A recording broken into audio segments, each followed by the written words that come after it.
Саламатсыздар ма? Құрметті білім алушылар. Кезекті дәріс сабағымыздың тақырыбы Қазақстан Республикасында адам және азаматтың құқықтық мәртебесінің негіздері.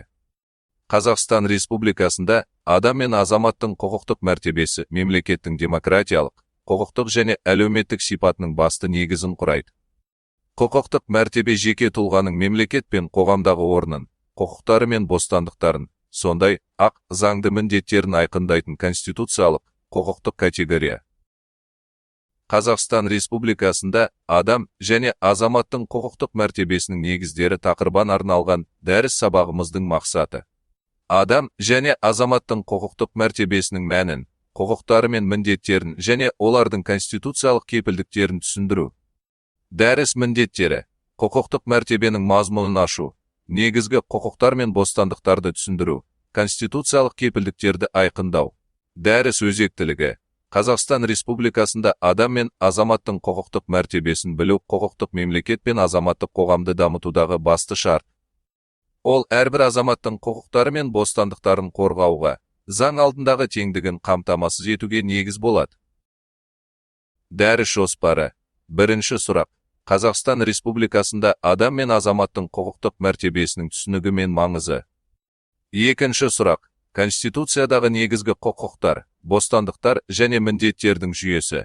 Үшінші сұрақ: Адам және азамат құқықтарының кепілдіктері мен шектелу негіздері. Дәрістің бірінші сұрағы: Адам және азаматтың құқықтық мәртебесінің ұғымы және элементтері. Қазақстан Республикасының Конституциясына сәйкес, адам құқықтары мен бостандықтары мемлекеттің ең жоғары құндылығы болып табылады. Конституцияның бірінші бабында Қазақстан Республикасының ең қымбат қазынасы адам және адамның өмірі, құқықтары мен бостандықтары деп атап көрсетілген. Бұл қағида мемлекеттің бүкіл құқықтық жүйесінің негізін құрай отырып, мемлекеттің қызметінің басты бағытын айқындайды.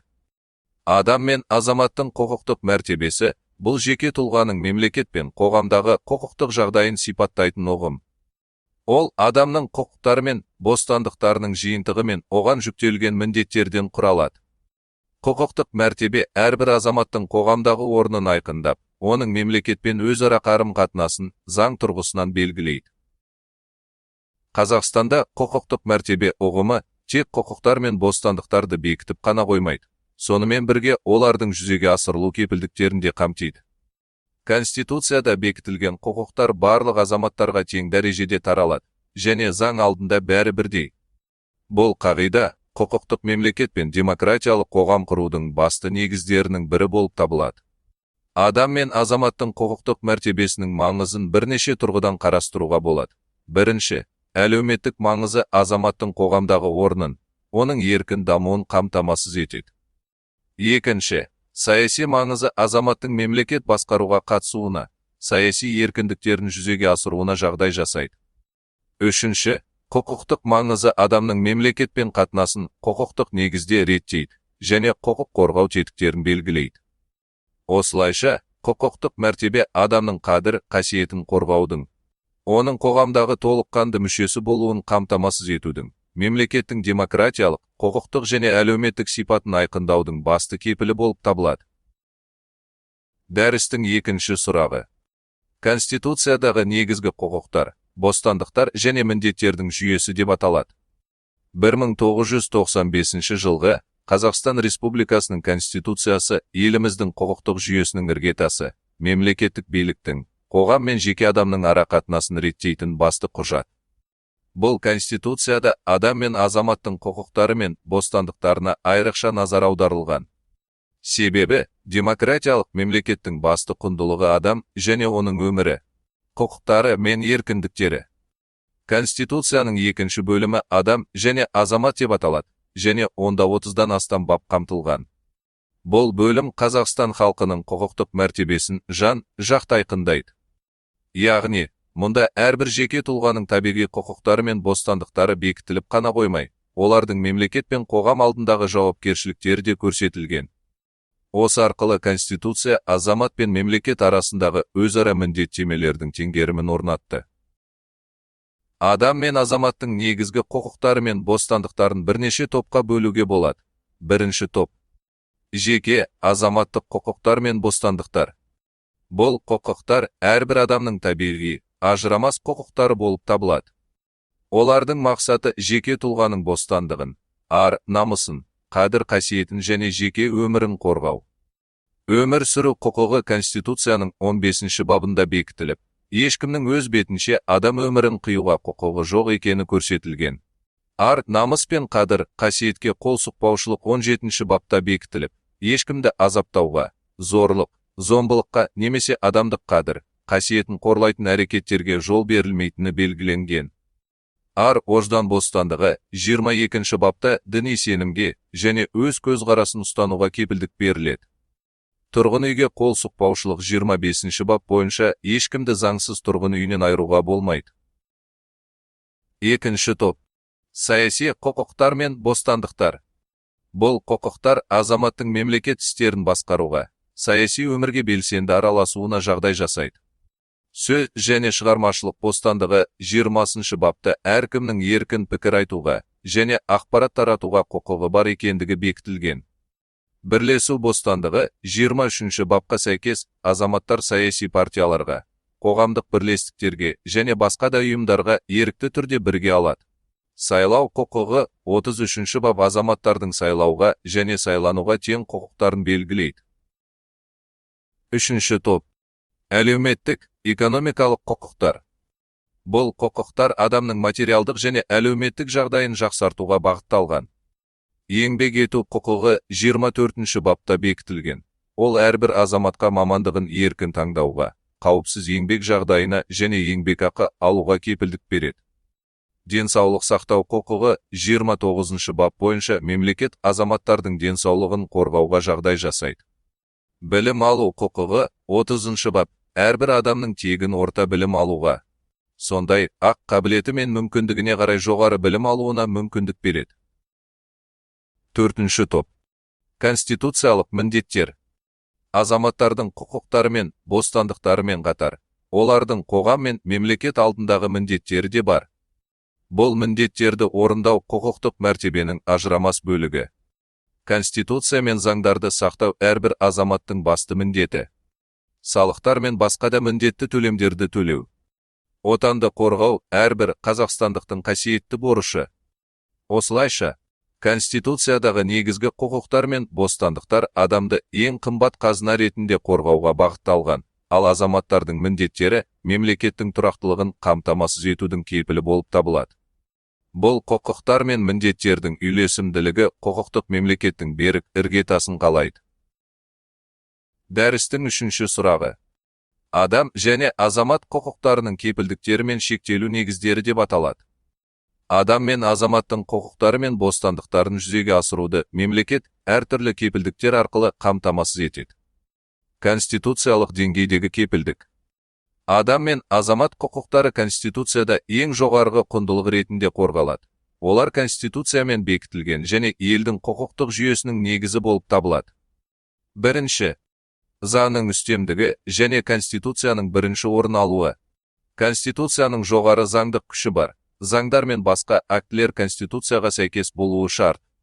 Сонымен бірге халықаралық шарттар ратификацияланғаннан кейін, кей жағдайларда ұлттық заңдарға қарағанда басым рөл атқарады.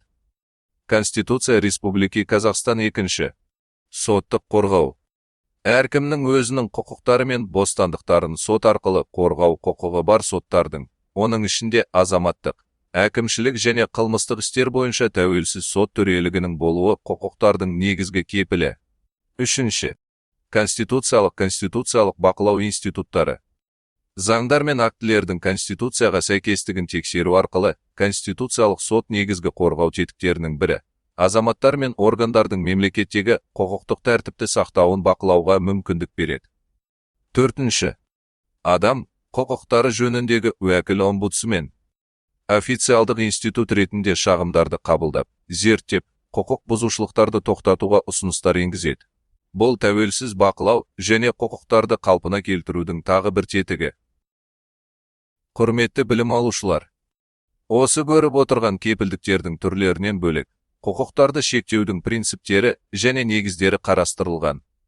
Конституцияда құқықтар толығымен шексіз болмайтыны, бірақ олардың шектелуі қатаң шарттармен жүзеге асатыны көрсетілген. Олардың негізгі қағидалары мыналар. Біріншіден, тек заңға сәйкес. Құқықтар мен бостандықтарды шектеу тек заң мен парламентпен қабылданған мүмкін. Яғни, әкімшілік актілер не прецеденттер арқылы шектеуге болмайды. Екіншіден, мақсаттың заңдылығы тек қажетті мақсаттар үшін. Шектеулер тек төмендегі қорғаныс мақсаттары үшін ғана рұқсат етіледі. Конституциялық тәртіпті қорғау, қоғамдық тәртіпті, басқа адамдардың құқықтары мен бостандықтарын қорғау, халықтың денсаулығы мен имандылығын сақтау мораль. Шектеулер тек осы мақсаттарға қажет болған жағдайда ғана енгізілуі тиіс. Үшіншіден, қажеттілік пен пропорционалдық. Қолданылатын шектеу мақсатқа жету үшін қажетті және пропорционал болуы тиіс. Яғни, құқықты толығымен жоюға ұмтылмау, шағын, мақсатқа сай және аз қию болатын шаралар таңдау. Бұл халықаралық практиканың және конституция нормаларының негізгі логикасы негізінде түсіндіріледі. Төртіншіден, саяси себептерге негізделген шектеуге тыйым. Саяси пікірлер, саяси ұстанымдар негізінде құқықтарды шектеуге жол берілмейді. Демократиялық плюрализм шектелмеуі тиіс.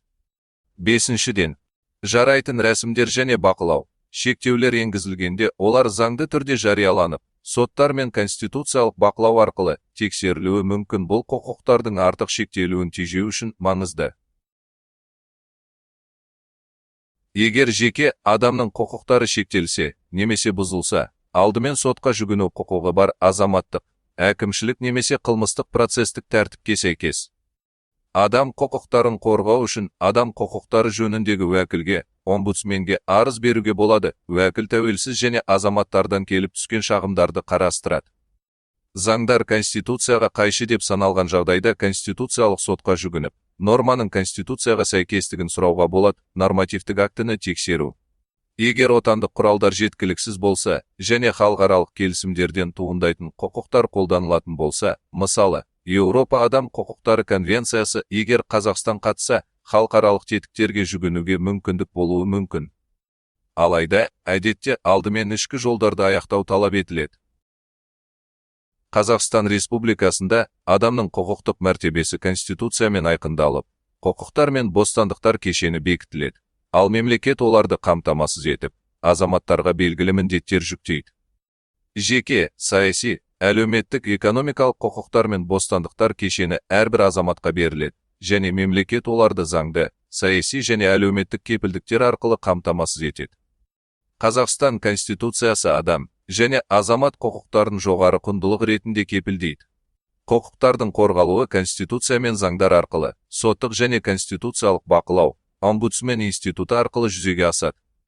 Дегенмен құқықтар шектелуі мүмкін, бірақ тек заңмен, тек қажетті және пропорционал мақсаттарда конституциялық тәртіп, қоғамдық тәртіп, басқа адамдардың құқықтары, денсаулық және мораль және саяси қысымға негізделе алмайды. Бұл шектеулер сот арқылы тексеріледі. Дәріс бойынша пайдаланылған қайнар көздер мен әдебиеттер тізімі. Қазақстан Республикасының Конституциясы.